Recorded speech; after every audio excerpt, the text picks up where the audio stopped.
আজ আমরা দেখব যে এনআরটি এবং সিআরটির মধ্যে কি ডিফারেন্স আছে। এনআরটি মানে হচ্ছে নর্ম রেফারেন্স টেস্ট, আর সিআরটি মানে হচ্ছে ক্রাইটেরিয়ান রেফারেন্স টেস্ট।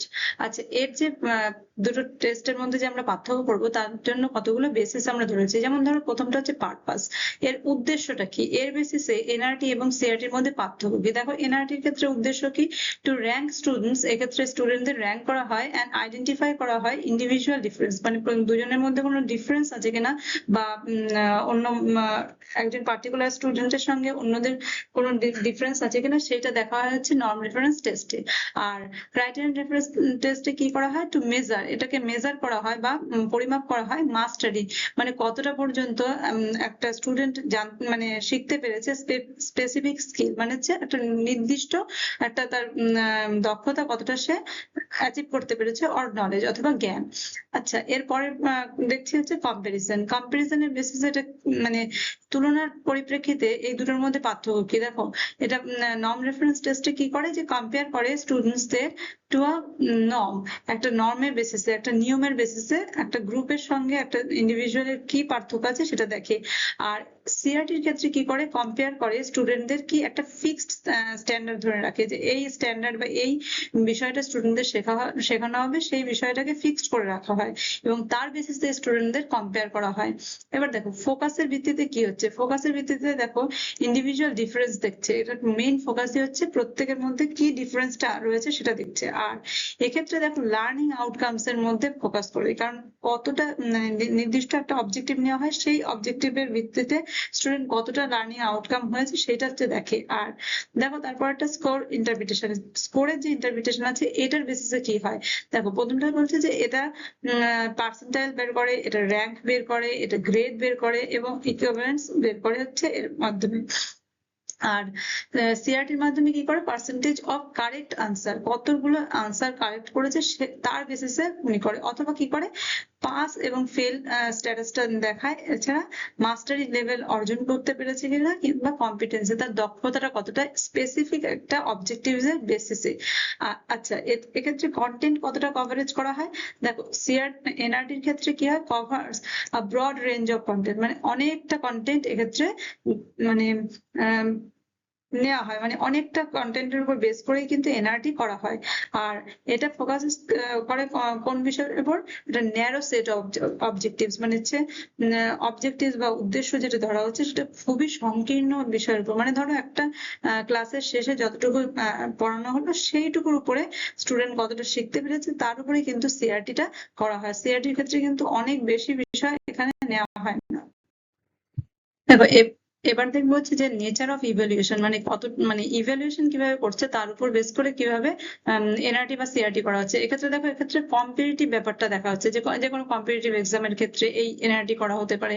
আবার কখনো দেখা যাচ্ছে যে কোনো একটা ক্লাস থেকে অন্য ক্লাসে ওঠার জন্য এটা করা যেতে পারে। মানে মোটমাট কথা হচ্ছে ইভ্যালুয়েশনটা করা হয় কম্পিটিশনের বেসিসে, যারা যারা পারবে তারা অন্য ধাপে যাবে, যারা পারবে না তারা নিজের ধাপেই থাকবে, এরকম ব্যাপার। আর ক্রাইটেরিয়ান রেফারেন্স টেস্টের ক্ষেত্রে কি হচ্ছে, অ্যাচিভমেন্ট ওরিয়েন্টেড, মানে যে একটু আগে আমি বলেছি যে যে কোনো একটা স্পেসিফিক অবজেক্টিভ নেওয়া হয়, তার বেসিসে সে সেই পার্টিকুলার স্টুডেন্ট কতটা মানে অ্যাচিভমেন্ট তার হয়েছে, মানে পারদর্শিতা কতটা বেড়েছে সেই জিনিসটা দেখা হয়।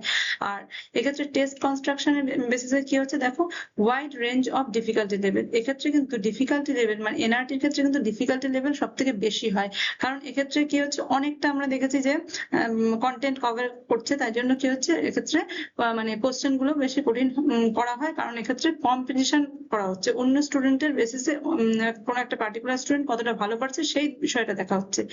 আর সিআরটির ক্ষেত্রে কি হচ্ছে, বেসড অন স্পেসিফিক অবজেক্টিভ, মানে নির্দিষ্ট একটা অবজেক্টিভ শেখানোর জন্যই কিন্তু এই সিআরটিটা করা হয়। মানে শেখানোর জন্য বলতে যে একটা জিনিস পড়ানো হয়েছে সেই অবজেক্টিভটা স্টুডেন্ট অ্যাকোয়ার করতে পেরেছে কিনা তার বেসিসেই কিন্তু টেস্টটা কনস্ট্রাক্ট করা হয়।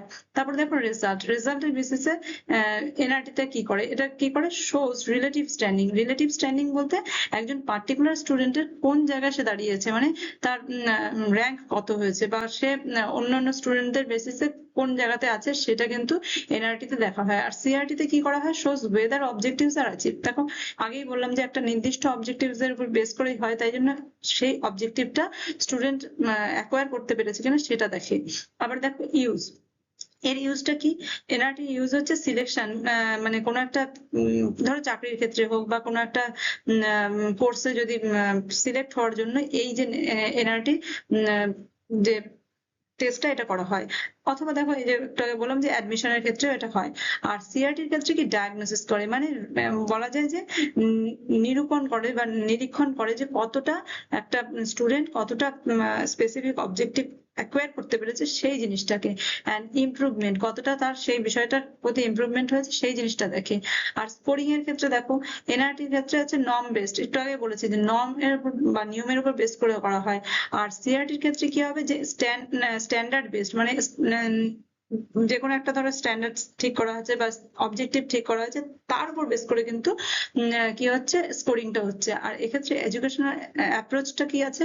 এনআরটির ক্ষেত্রে এডুকেশনাল অ্যাপ্রোচ আছে হচ্ছে র্যাঙ্কিং সিস্টেম, এক্ষেত্রে র্যাঙ্কিং সিস্টেমটাকে বেশি গুরুত্ব দেওয়া হচ্ছে। আর সিআরটির ক্ষেত্রে কি হচ্ছে মাস্টারি লার্নিং অ্যাপ্রোচ এক্ষেত্রে করা হয়। আর একটা এক্সাম্পল দিলে ভালো করে বুঝতে পারবে। দেখো এনআরটির ক্ষেত্রে IQ test, college entrance test exam, এই সমস্ত ব্যাপারগুলো কিন্তু এনআরটি ব্যবহার করা হয়। আর ক্রাইটেরিয়ান রেফারেন্স টেস্টের ক্ষেত্রে দেখো ড্রাইভিং টেস্ট, মানে ড্রাইভিং পারছে কি পারছে না সেই জিনিসটা দেখলো, কিংবা end of unit class test, মানে কোনো একটা ক্লাস হলো তার লাস্টে মানে এসে কোনো একটা ইউনিট হলো ক্লাসে পড়ানো, সেই কতটা সেই ইউনিটটা সেই স্টুডেন্ট জানতে পারলো তার উপরে কি করা হয় সিআরটি করা হয়।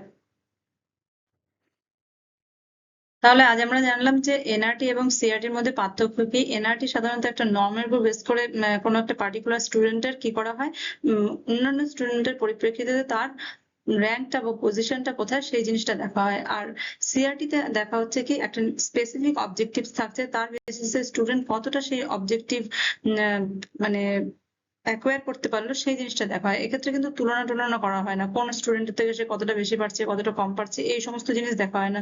শুধুমাত্র দেখা হয় যে ওই স্টুডেন্টটা পার্টিকুলার অবজেক্টিভটা নিতে পেরেছে কিনা বা অবজেক্টিভটা অ্যাকোয়ার করতে পেরেছে কিনা।